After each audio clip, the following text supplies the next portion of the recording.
Bum bum bum bum bum bum bum bum bum bum bum bum bum bum bum bum bum bum. Hey everybody, come on in, come on in. We've got things to talk about. Yeah.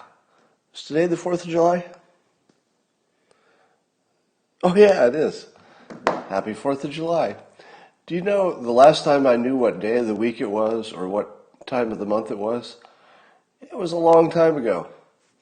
Or as I said to Christina just yesterday, can you remind me when we're supposed to get married?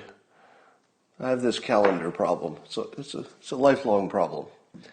But anyway, I know why you're here. Yeah. Yep, it's for all the fun and the simultaneous sip. And all you need is a cup or a mug or a glass, a tankard, chalice or stein, a canteen, jug or flask, a vessel of any kind. Fill it with your favorite liquid. I like coffee. And join me now for the unparalleled pleasure, the dopamine hit of the day, the thing that makes everything, including the coronavirus, better. It's called the simultaneous sip. It happens now. Go.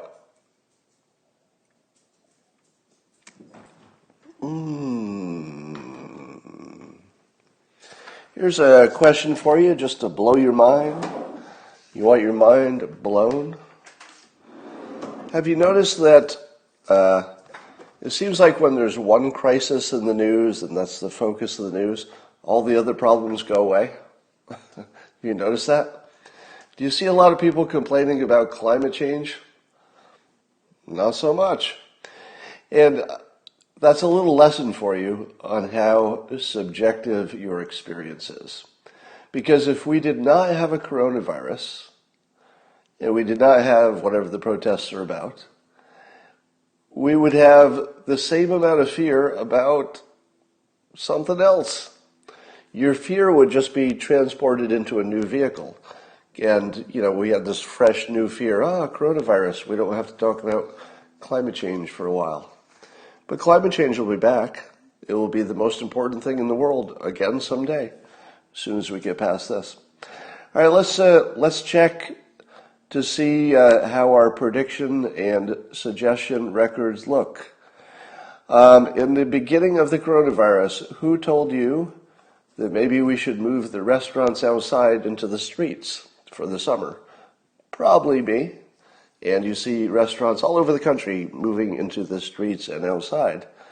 Who told you that it would be great to have outdoor movie theaters again? Probably I'm the first person who told you that. And now Walmart is transforming 160 of its parking lots into summer outdoor movie theaters. Yay. Who was... You know that I told you to close travel a week before the president did from China. You know that I told you the experts were lying to you about masks the first time I heard it. But here's some more. Remember I told you that hydroxychloroquine, whether it worked or not, was a good risk management decision. That still looks like it's right. I would say this latest study out of Detroit, the one that's on the news that says that hydroxychloroquine works, I would say it's a little early for that. If you're relying on that study to say, well, it's over now, it looks like it works, that's too early. The odds of that study being debunked in the future, probably over 75%. So whether or not hydroxychloroquine works or does not work, this latest study that says it works will almost certainly be debunked. But that doesn't tell you whether it works or not. That's the world we're in. But in terms of a risk management decision, I think it already looks like it was strong because I doubt it's hurting anybody. Here's a question that was asked. How many people died because the news treated hydroxychloroquine like poison because President Trump was promoting it? Think about that. You might actually be able to do the math and figure out how many people were killed by the illegitimate news business. Right? You could actually do the math. Now, your estimate would be, subject to lots of uncertainty, but let me put a number on it. If it's true, this latest study is true, that it cut the mortality rate in half, which would be a big claim. I'm not sure that that will stand up over time. But let's say it did. This is the way the news would report the story. If this were reversed, and President Trump is the only one who is saying don't use it, and the mainstream media had been saying, yes, use it, it's worth the risk. If this had been reversed, the story would be this. If the president had gone the other way, we might have saved 20,000 American lives. Right? Because, over 120,000 people have died in the United States from coronavirus. If you could cut that in half, now it wouldn't get to every person, obviously. There's a supply problem and blah, blah, blah. So you wouldn't necessarily get to use the medication on everybody. So it's not like you'd cut the entire death rate in half. But let's say it would have made a difference. We're talking about 20,000 people that were killed by the news. Think about it. Think about the fact that if the hydroxychloroquine study holds up, and again, I would say that's probably not going to happen, but let's say that hydroxychloroquine does turn out to be good and useful. That's all we'd be talking about. We wouldn't be talking about anything except how the president had killed 20,000 people with bad advice. But he's probably saved, 20,000 people if they took it, and otherwise they might not have. Whereas the news may have killed 20,000 people. But you won't see that in the news because the news does not indict the news. So it's a neat little situation. The only thing better would be a doctor. Because if you're a doctor and you make a mistake, you could just bury it. Right? It's like, well, I'll just bury this mistake. But if you're the news, you can kill 20,000 people with intentional fake news and just don't report it. You just don't report it. It's like it didn't happen. That's convenient. So what else did I get right at the very beginning? What was one of the first things I told you? That's right, vitamin D. Do you remember that I told you at the very beginning, make sure you get some sun and vitamin D because it's going to make a difference? Now, that was a generic statement based on the fact that vitamin D is just generally good for you and your immune system. But did I not also, before you heard it anywhere, say, it looks to me that there's this weird correlation, which I just noticed in the wild. I was just looking at the situation and said, what is it about this group of people that are susceptible? And so I started Googling because I had a hypothesis, and it was that, so I said to myself first, African American people seem to be getting coronavirus worse. Google African American vitamin D. Yup, they get less of it for obvious reasons. Their skin color makes it a little harder to absorb. So I think that's the reason. I don't know if that's the reason, but it would be one of them. And then I said, what about the countries that are doing worse? And I Google it. And what about people who have diabetes? And I Google it. And basically, the correlation really held.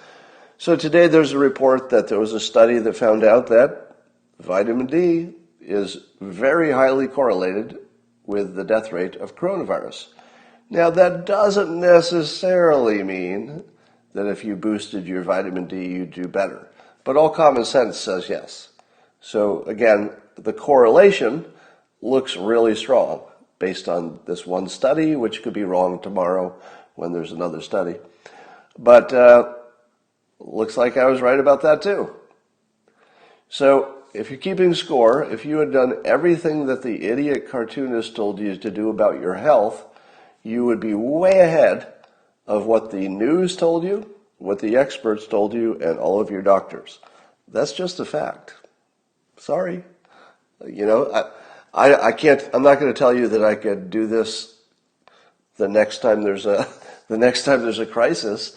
It doesn't mean that I'm going to be right every single time again. But it's starting to look like a pattern, doesn't it? If you had trusted me on most things, you wouldn't be right every time, of course, but you'd be way ahead. Does anybody know what the net deaths are for this year? So one of the things I predicted, which I think I'm going to be wrong about, but maybe not, I don't know, I want to see the numbers. Does it seem to you that the number net deaths in the United States is being suppressed? Because you know that the protests are being suppressed, right? So the news is no longer showing the news. The news is becoming a decision maker for what you can see. It's sort of turned into that. So we don't see the protests because obviously they're trying to reduce the impact of the protests. So the news is not so much reporting it as making the news. They're creating the situation by actively trying to suppress the protests just by not covering them. But likewise, it seems to me that the number of net deaths for this part of the year would be the most prominent thing you would see, right? Don't you think you should be seeing just about every day on the news, if this were a normal year, here's how many deaths we would have on average, this many per month. But because it was a coronavirus year, the number is 20,000 a week higher than normal, or something, or whatever the number is. Ask yourself why you don't see that number every day. Ask yourself why you don't see that number every day. It's because we're being manipulated. So whoever makes these decisions, I don't think it's like one person who's deciding the whole news cycle, but the people who decide what you see have decided that you shouldn't see that. Yes, I may be using the wrong term. Somebody in the comments is saying, do excess deaths, not net deaths. That's probably the better term. So excess deaths, meaning compared to the normal baseline, how many people died that you would not have expected in a normal year. And then you assume that most of them are coronavirus, but not necessarily. Yeah, so you do see the number of deaths total for coronavirus, but you don't see excess deaths every day. Is that because it's high or because it's low? Ask yourself this. Why don't you know the most important question in the country, or the world, really? What's the most important question in the world?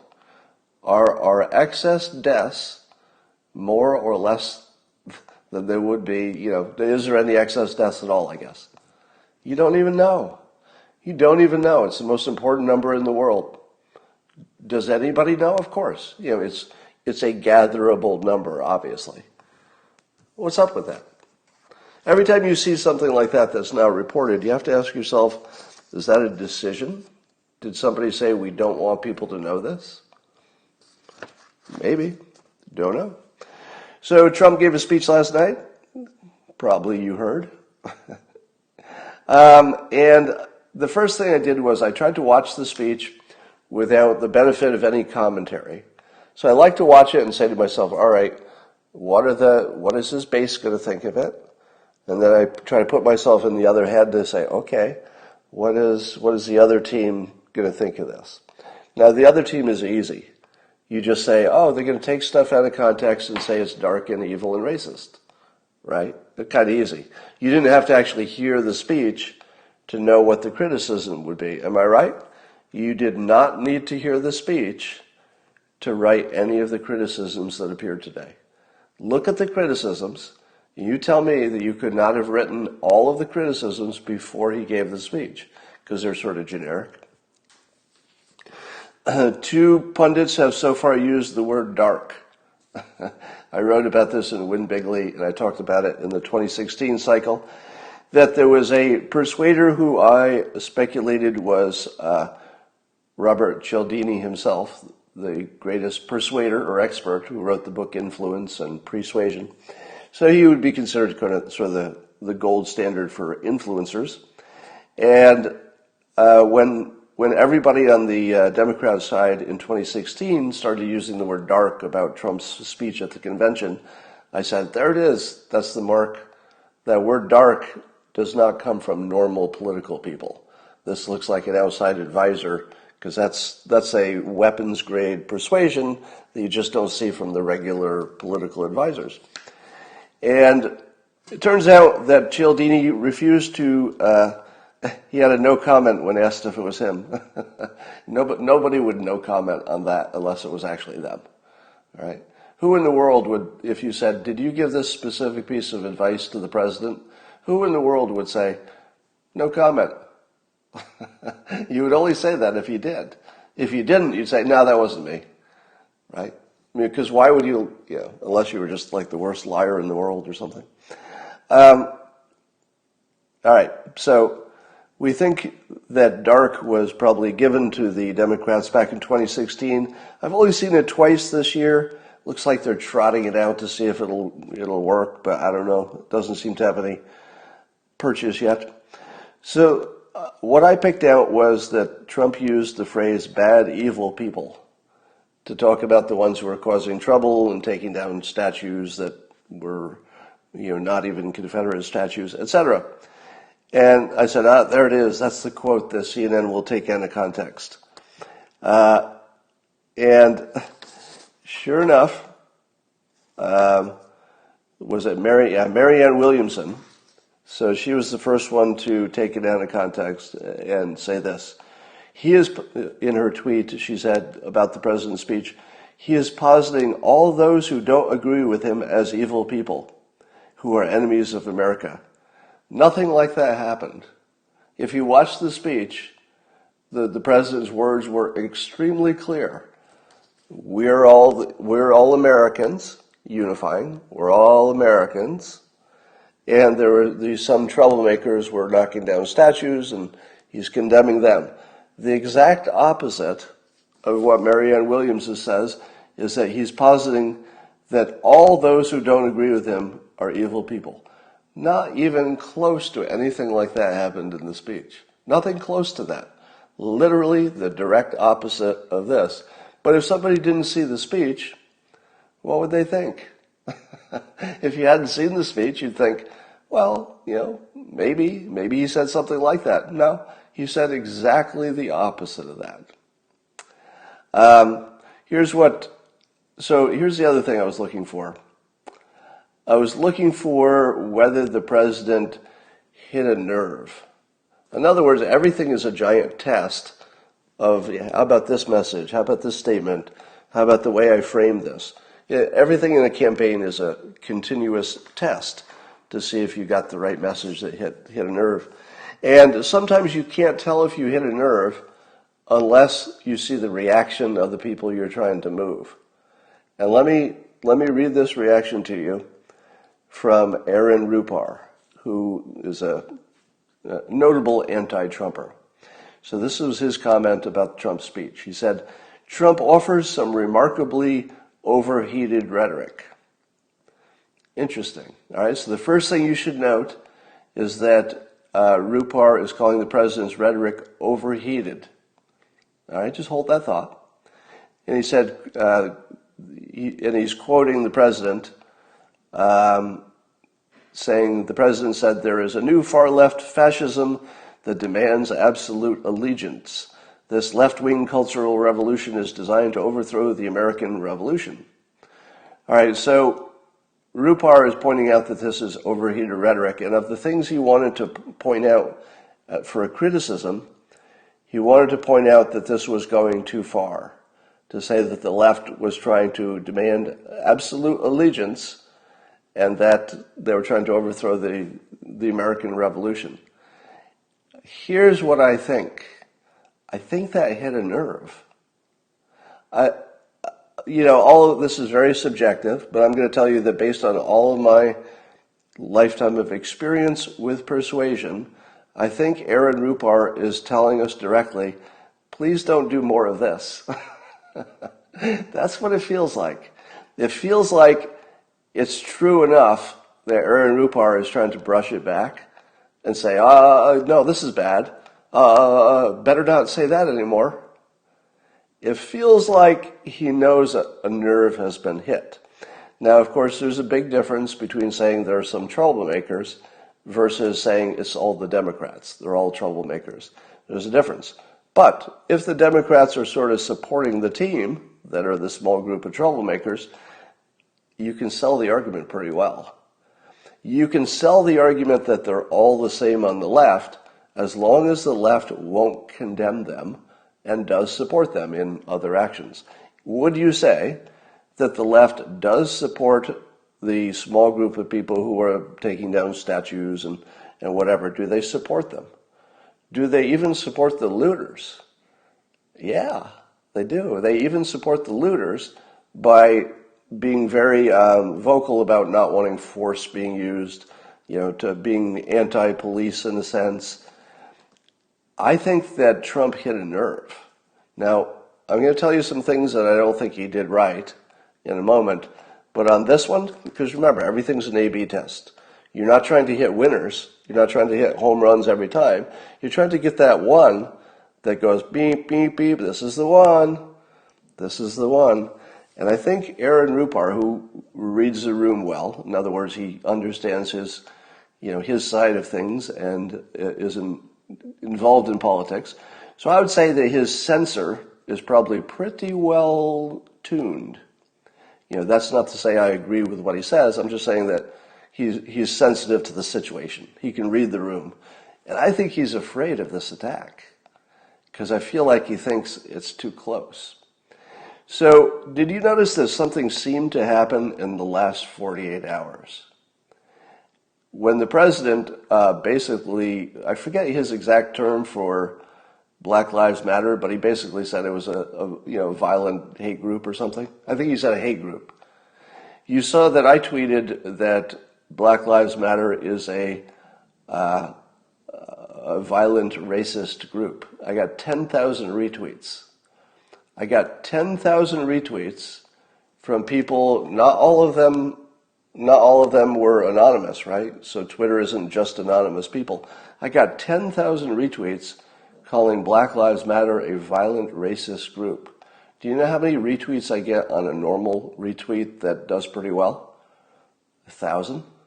It was about probably 5 to 10 times bigger response on something that you wouldn't expect people to even stick their head above the foxhole on. I mean, I thought I would, had a good chance of getting canceled just for tweeting it, right? It was controversial enough that I thought I might be the end of my career the day I tweeted it. And 10,000 people retweeted that. All right. So it is obvious now that this attack is hitting a nerve. I think that the left understands they went too far, and I think they know that they overshot the mark. And I think they know that their brand is now lawlessness and support for the complete destruction of the United States. Now, is that overheated rhetoric for me to say that the left wants the complete destruction of the United States? Well, actually not. That's the problem. The problem is that it's not overheated rhetoric, because Black Lives Matter and their supporters and Antifa especially, they say directly they want to dismantle the entire system. You can't tweak the patriarchy. It's not a tweak fix. It's a dismantle, and they use the words. Now, if Black Lives Matter uses the words dismantle the system, and they have demonized white people quite directly as the racist and white supremacist and slave owners, is it too far to say that they would seek retribution the moment that they felt safe in doing it and hunting down people like me? Did you see what happened when I said in public that Trump supporters might be hunted down and you could be dead in a year if Biden wins? It wasn't because Biden and regular Democrats were going to hunt down anybody. I'm not suggesting that an ordinary middle-of-the-road Democrat is going to look for revenge against Republicans or anything. No. All they have to do is give cover for the groups that will, which they're doing quite plainly right now. You don't have to wonder if most Democrats will give cover for the few Democrats who are causing the trouble, because we're watching it. It's happening right in front of you. You don't have to wonder how that would play out. Of course they would. Would they do everything that they could do to protect Trump voters in a Biden administration? No, there's no indication that they would lift a finger to protect anybody who wasn't their own team. There's nothing that would indicate that's the case. You've never heard one bit of rhetoric from the left that they would protect Trump voters, have you? Have you ever heard one person on the left say, if I'm president, or even just the way I think things should be, is that people should leave Trump voters alone? Have you heard anybody say it? Anybody?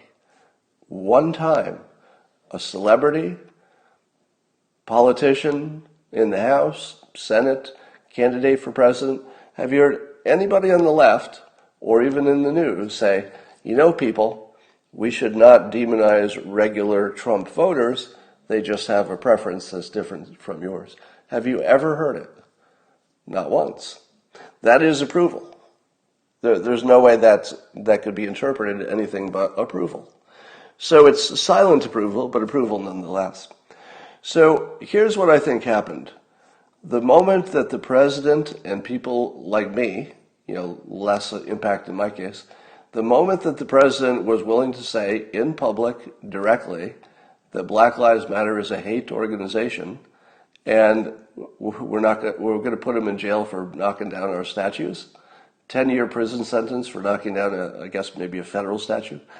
I think that the left realized they overplayed the hand. I don't think the left understood that people on the right are legitimately afraid because they've said it directly. They want to dismantle the country. If you want to dismantle the country, you are saying, I want to destroy everything. Now, normally in a situation like this, I would say, no, they don't want to destroy everything. They just want a different system, transition to something that works better. That's not what's happening. The loudest voices in the Black Lives Matter don't want to transition anything. They just want to blow it up. There's no new plan. There's no plan. Tell me if you've seen one. Has somebody drawn up the way the government will look without all the systemic racism? Have you seen that blueprint? There is none. They only have a plan for destruction. That's explicit. It's not an interpretation. To prove me wrong, you just have to show me their plan for what it should look like when they're done.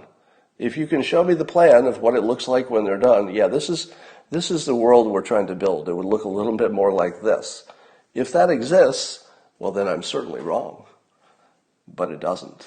It doesn't exist. And it won't exist because they're not in the building business. They're in the destruction business. So here's what I think happened. I think that the Democrats realized they overplayed their hand, and they're trying to walk it back without looking like they're walking it back. So the more that any of you are willing to say that Black Lives Matter is a violent, racist organization with lots of people who have good intentions. So when I talk about Black Lives Matter, it's a very diverse group, which is the good news, right? The one good news about anything is that if you can get any diversity to agree on anything, maybe that's good, unless you're leading a revolution that you don't understand, which would be bad.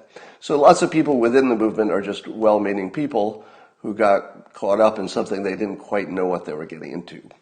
How many people who are supporting and marching with Black Lives Matter understand that their entire way of life in the United States would surely be destroyed if Black Lives Matter got what it wanted? How many of the protesters understand that? Maybe none. I've said it before. There's one group in the country, maybe the world, that you can criticize and nobody can fault you for it. Like you can't make fun of people for their appearance, their ethnicity, their gender, and I don't suggest that you do. I'm happy that those things are largely off the table. But there's one group that we can all mock mercilessly, and I hope you'll join me in it. It's young people. And the reason you can mock young people is because either you are one. There are only two conditions if you're alive. You either are a young person or you used to be one. So you do have a right to mock young people because it's you. You used to be one. You know how smart you were when you were 20, and you know how smart you were when you're 40, if you're 40 or over. And it's not very close. It might feel like it should be close when you're 20. When you're 20, you're pretty sure you've got the context now. You're like, All right, I'm as smart as I'll ever be, IQ-wise, which might actually be true. But you don't know very much about context and framing and how much you've been manipulated and how you've been brainwashed your entire life, and it might take you another 10 years to figure it out. So we have a revolution that's being led by, and I say this with love, our dumbest citizens on average. Dumbest meaning young, all right? There's no ethnicity in what I'm saying. I'm only talking about young is always less informed than more experienced. It's just a fact of life. So here we have a group of people who are leading this thing. They went way too far. They have convinced the people on the right that they mean it. Let me ask you this. Do you think there are any people on the right who are preparing to leave the country because they think it's all that society itself will be ripped apart? Yes, there are people on the right who are smart, and they're not crazy people whatsoever, who are planning to leave the country because they think that the left will actually become a violent mob that will destroy whatever is here. And there's nothing that can stop it. Now, I don't think that's the case. I'm not in that camp. But the left has gone so far that people are considering moving out of the country. And I'm not talking about the people who said, if Donald Trump is elected, I'll move to Canada. None of that was serious. I'm talking about people who are actually making plans to get themselves the fuck out of this country because the Black Lives Matter people and the protesters and Antifa appear to be unstoppable if nobody's willing to stop them. And there doesn't seem to be a willingness to stop them. Now, I don't agree with that. I think things will far more likely just revert to something close to normal in a few months. In my opinion, the only reason any of this is happening is a weird coincidence. And the weird coincidence is that coronavirus made it necessary to wear masks at the same time that people wanted to protest, and wouldn't it be convenient if you could wear a mask? All right? So if we did not have this weird mask coincidence, which is the weirdest coincidence, you have to wear a mask, and by the way, you might be protesting. Wouldn't that be convenient? So it is by its nature something that would not be a long-term problem if we can contain it, which I think we will, which is why the news is now actively managing the protests to decrease them. Let me ask you this. If the people who ran the mainstream news, which of course is corrupt and nothing like news anymore, it's just fake news, it's just straight up propaganda. If the propagandists who do what looks like news, if they thought that showing the protests were good for their side, wouldn't you see a lot more of it? Have you noticed that they stopped coverage of the protests? And doesn't your common sense say, if these protests were bad for Trump, I think we'd see a lot more of them. Just a lot more footage and stuff. So you're definitely being manipulated by the news. All right, if you didn't know that. Here's a really good mind spinner. Ghislaine Maxwell, the co-conspirator with Epstein, as you know, got picked up. And Alan Dershowitz wrote a fascinating article about that situation. Now, of course, he used the situation to defend himself against allegations that he was, with some young woman. And if you've ever seen one of the top, lawyers of all time defend himself, it's really worth looking at. It's worth looking at just to see how well he makes his argument. It's just every time I read Dershowitz, I just go, oh, wow, that was really well done. Even if you don't like his point of view, you end up going, okay, that's really skillful. And he did it again. So he writes this article in which he is noting that a lot of the people who have testified, the young women who have these horrific stories of things that happened with Epstein and on the island, Dershowitz very persuasively points out that they have been, discovered to be liars at the highest level. In other words, we know they made up stories about other people being on the island because you can check the record and you can know for sure that they weren't there when these witnesses were claiming it was all happening. So Dershowitz's explanation of the witnesses being completely unreliable. I mean, as unreliable as anything could be. Let me tell you how unreliable it would be. Imagine if you had a person who claimed he saw a murder on his front lawn. Well, the first time it happened, you'd say, well, we don't see any signs of a murder, but we're going to treat this seriously because you reported a murder. And then in the end, they say, all right, it looks like nobody got murdered on your lawn. And then you call the police the next week and you say, another person got murdered on my lawn. Well, maybe you take it seriously. You say, that sounds a little familiar, but we'll check it out. And again, nobody got murdered on the lawn. Play back the video. It's obvious there was nothing happening on the lawn. The third time you call and say somebody just got murdered on my front lawn, what do the police say? They say, well, maybe work it out yourself, right? So if you've been caught in an exact lie of the type that is on the table, that is the lowest level of credibility you can have. You're not just somebody who in some general way is undependable. You're someone who is specifically undependable on this exact question, and it's been proven. That's the lowest level of credibility you could actually have. You can't get lower. You lie on this exact question, and we know it. It's proven. So Dershowitz makes the case that the witnesses that sound, when you see them out of context, and by the way, I watched the Epstein movie on Netflix, which threw Dershowitz under the bus pretty hard with, allegations against him in that film. And Dershowitz tells the story of giving them all of the background information that was exculpatory, some of the same stuff he mentions in the article. He gave it to Netflix, a complete defense that, in my opinion, is actually really strong. I mean, really strong. I wasn't there. I don't know what happened. I'll never know what happened. But I'm just looking at the defense based on real facts that could be checked. Facts you could check yourself.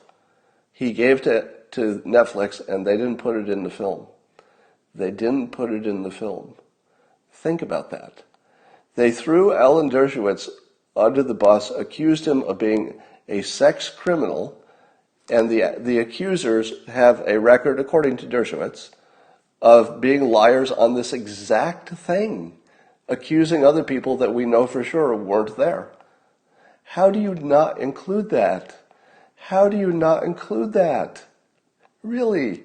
What kind of world are you living in where the exculpatory information they just ignore, like it wasn't there? So the level of evil that requires is just mind-boggling. But anyway, I don't think that Ghislaine Maxwell is innocent by any means, but when you see Dershowitz set it up, say, well, basically his argument is this, that he's not saying anything about Maxwell because he doesn't know. So he's saying, I don't know anything that she did. I didn't observe anything wrong. But here's the context. All of the accusers have been proven liars on these very accusations. I mean, this type of accusation, not the specific ones against her. That's a really strong argument. There's no, I can't even imagine a jury that could convict on that unless video appears or something later. All right, so don't be surprised. Don't be surprised if Ghislaine Maxwell does not get convicted of anything. And the other possibility is apparently there was some kind of a plea deal when Epstein originally went to jail, I don't know, one of those times. There's some kind of an existing plea deal that might give Maxwell immunity, but it's sort of untested. She might have immunity. She might not go to jail at all. Think about that. All right, here's the worst idea I've ever heard in my entire life. They're going to play the Black National Anthem before the NFL games and then do the regular National Anthem prior. Now, of course, one understands why they're doing it. They're trying to do the best they can to satisfy not only their players, but their fans, and it's just a tough situation. All right, so I feel bad for the NFL because there's just no way to win. They just don't have a winning play. But I think they found the worst solution, because how do you feel if you are, let's say, a football watcher and you see an alternate national anthem? The alternate national anthem. Now, they're referring to it as a black national anthem, but let's take the black out. You just heard there's an alternative national anthem for a subset of America. How does that make you feel? Does it make you feel like an American now that there's two national anthems? It doesn't matter if it's a black national anthem. It could be the woman national anthem. It could be the LGBTQ national anthem. It doesn't matter what subset of Americans we're talking about. This might be one of the worst ideas I've ever seen from a business.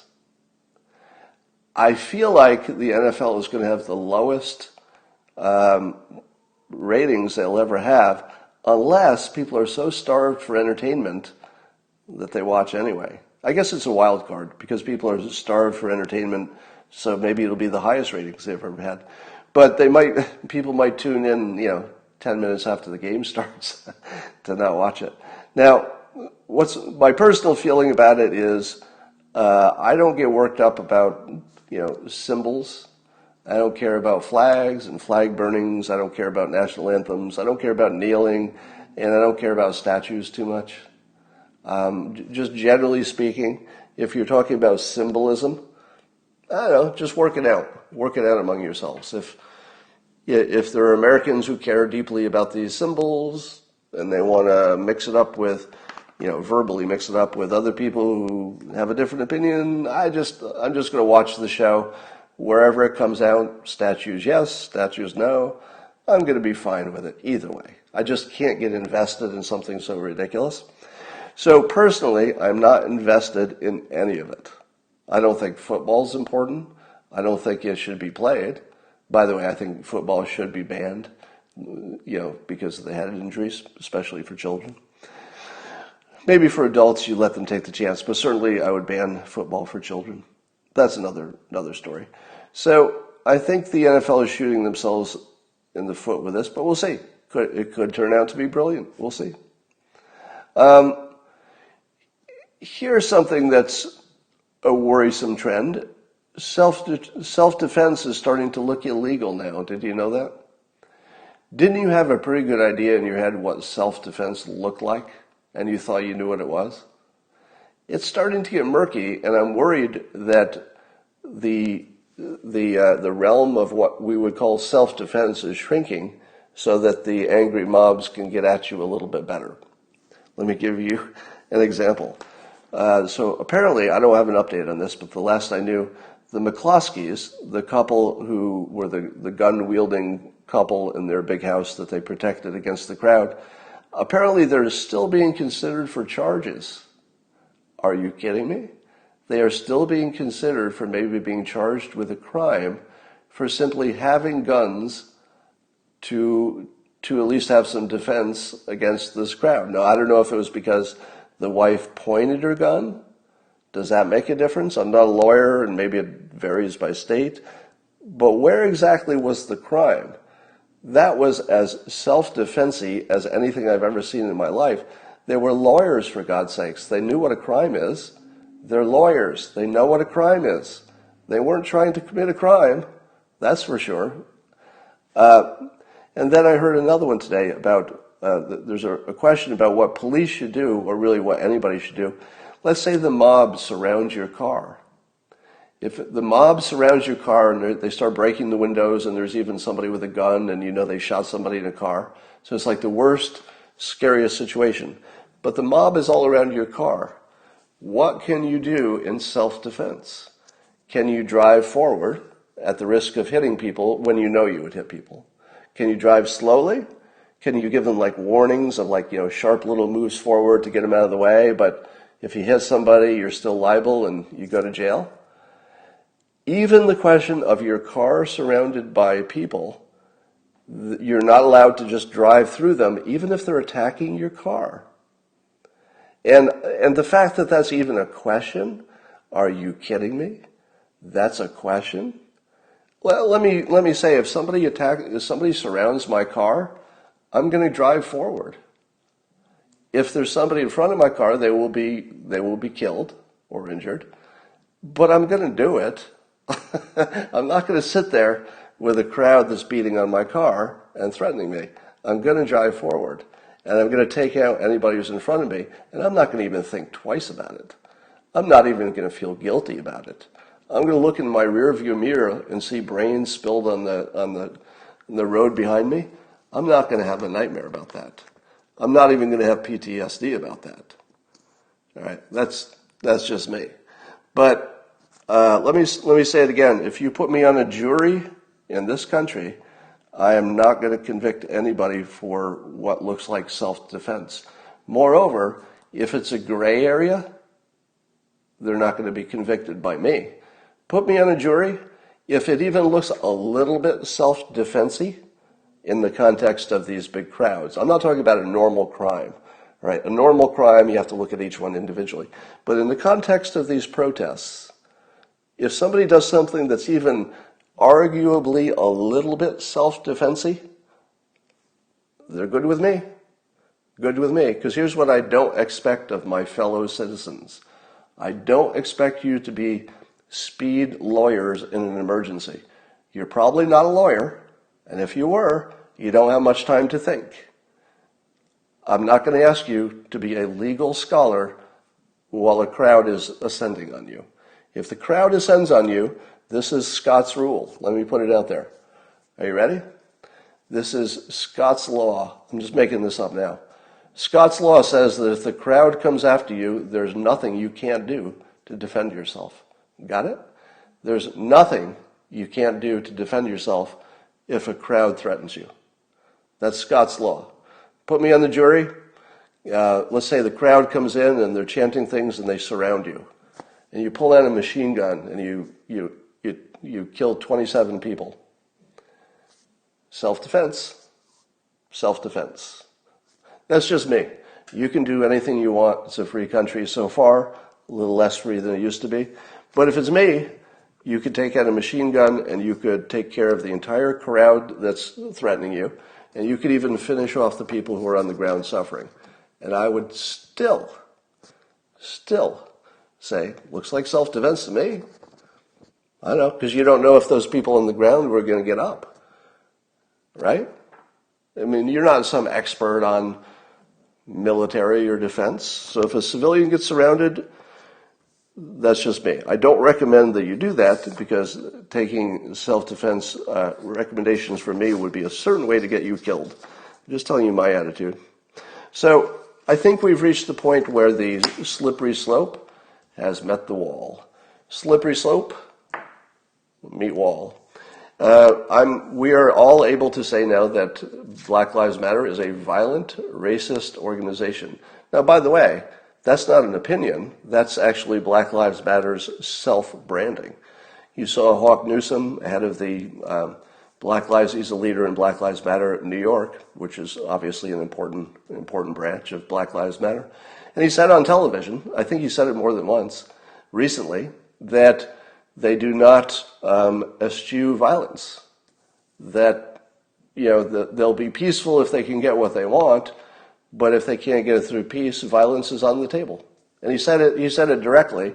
I'm not interpreting, I'm not like reading between the lines. He said it directly. And guess what? I agree with him.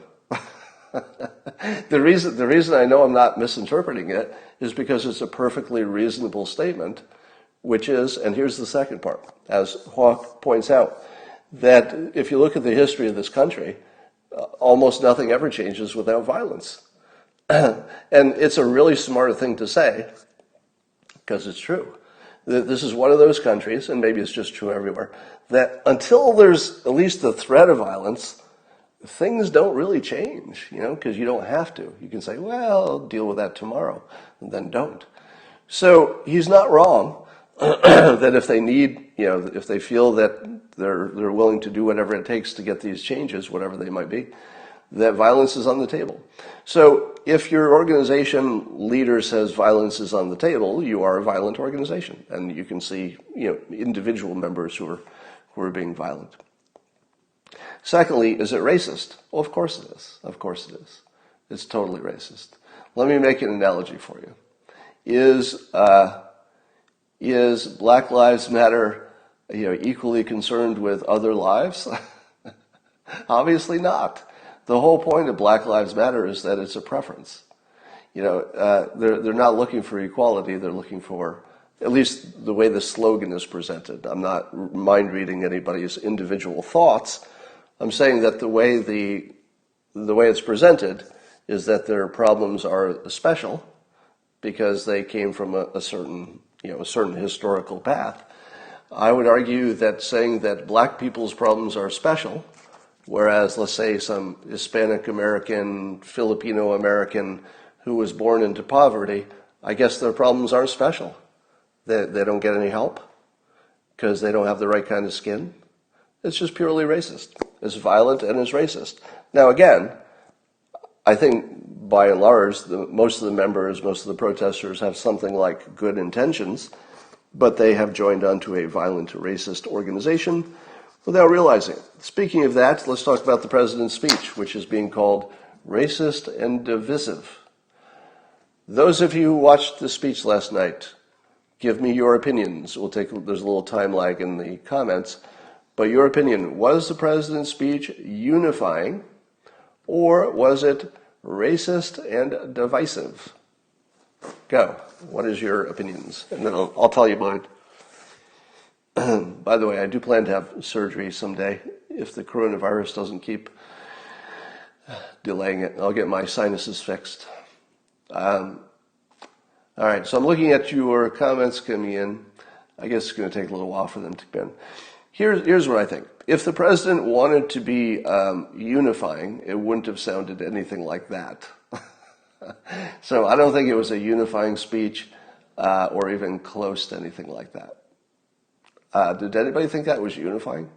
So he decided not to tell jokes, and he played it seriously.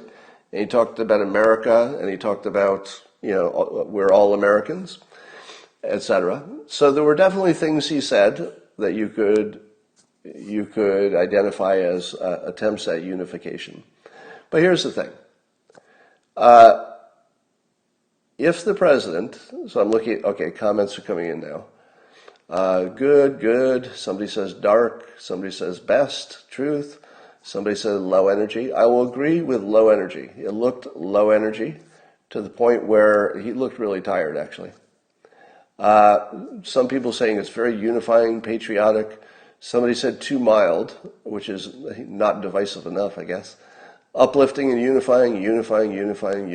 All right, here's what you all got wrong, unfortunately.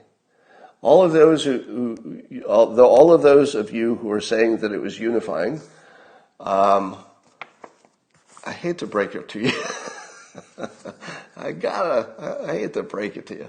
That might be the least unifying speech I've ever seen in my whole fucking life. Let me tell you why. If this isn't obvious to you, you really haven't been listening to the protesters. If you have this many protests, if this many people are protesting, at the very least you ought to listen to them. You don't have to agree. But I'm starting to think you haven't even listened to them. Because here's why this was the least unifying speech of all time. That's saying too much. It wasn't unifying. Here's why. The president talked about all of us appreciating our great history and our shared heritage. How does that sound to you? Let's say, for example, you're watching this Periscope. There's a statistical chance that you might be white and a Trump supporter. How does it sound to your ear when you hear you'd like everybody to share and honor our heroes and our shared cultural history? How's that feel? Unifying, right? You're like, yeah, our shared history. We're Americans. Let's revel in our shared history. Okay, here's what's wrong with that.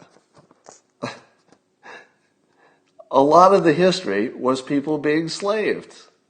How in the world are black Americans supposed to look at the history of the United States and say, yeah, that looks good. Let me buy into that shared heritage where my great whatever was a slave.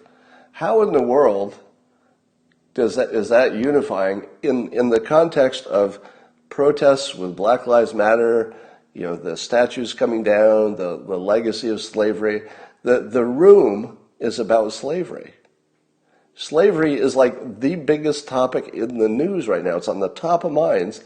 And the president said, let's celebrate our shared history. Well, the shared history is some people doing well and some people slaves. How in the world are the slaves, the people who descended from slaves or had any connection to it, how in the world are they supposed to hear that speech and hear words like heritage and culture and saying, yeah, let's honor some of that stuff where my people were slaves? Or let's honor that part where the Native Americans were slaughtered to get their land. How in the world is that unifying?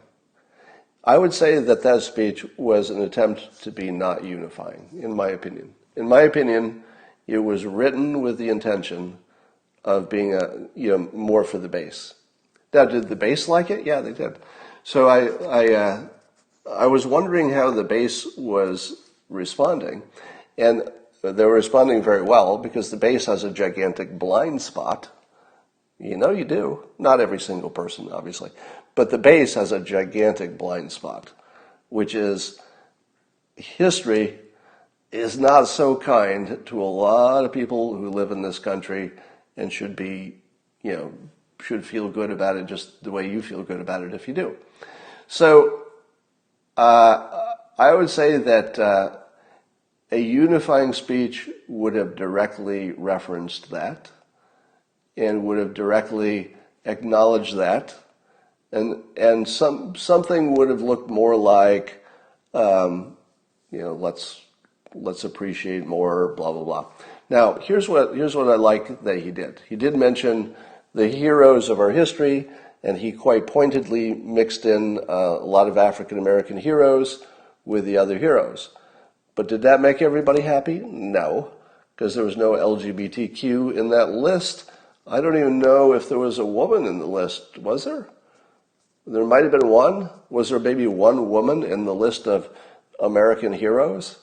So you can't really satisfy people with, hey, we'll throw in some statues for you guys too, to show that everybody's equal. We'll give you some statues. Because the group that didn't get any statues is going to say,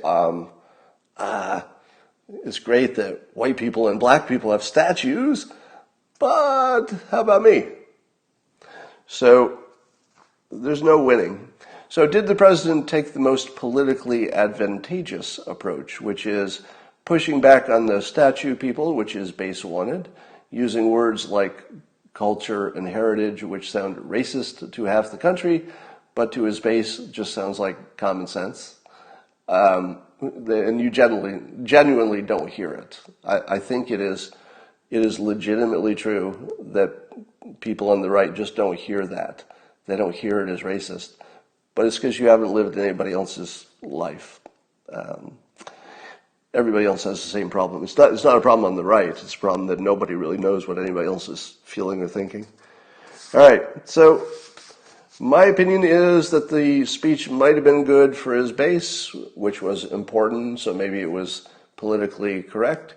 In terms of unifying, I would say it used the words that won't unify. So if you intentionally put into a written speech words that are guaranteed to not unify, you can't really say it was an attempt. It wasn't really an attempt to unify. Oh, so somebody's saying that there were some women in his list, several of them. Ella Fitzgerald, Rosa Parks, Harriet Tubman. Thank you. Clara Barton. Oh, thank you. Okay. So when I was hearing the list, I was not taking note of them. Dolly Madison, was she on the list? All right. Somebody says statues are idols used for mind control. I agree with that. Statues are a form of mind control, just as the history of the country is, just as the Pledge of Allegiance, just as the flag is. So all of our symbols they have utility. We use symbols because they do something. They have a function. It's a tool. It programs people to think a certain way. That's why we do it. So the president suggested building a special garden in which statues would be, but he didn't say if we would be moving statues. And he didn't say, are we building some extra statues to those other people he mentioned? So there's some questions to be answered. But that wasn't a bad idea. I think on the right, people were pretty happy with the idea of putting them in a special place where you've got better context. Yeah, so I would say the president did a good job from the perspective of his base. He did nothing to make the left move toward him, but maybe that doesn't matter. Because maybe you can't move the other side toward you, so maybe it doesn't matter. But here's the takeaway. I believe the left is afraid of the president's framing of them as dangerous, basically dangerous racist hate groups. So that does seem to be the most productive attack, the one they worry about the most, and there's plenty of evidence to make that case, so it's very dangerous. All right. Everything is a form of mind control, somebody says with a smiley face. It's true. Everything does impact the way you think. Your environment does that. All right.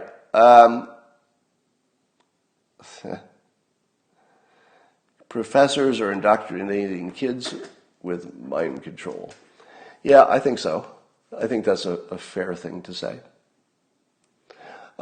Did you see, I tweeted this around, I mentioned this, there actually is a national effort to build a national bike paths around the country so that you could bicycle from one side of the country to the other, and it would be a touristy thing to do. So that's actually underway. I tweeted that the other day. Amazing. All right. Somebody says, dumbest idea I've ever heard. I don't know if you're talking about the garden full of statues or not. All right, that's all I got. I will talk to you tomorrow. Have a great 4th of July.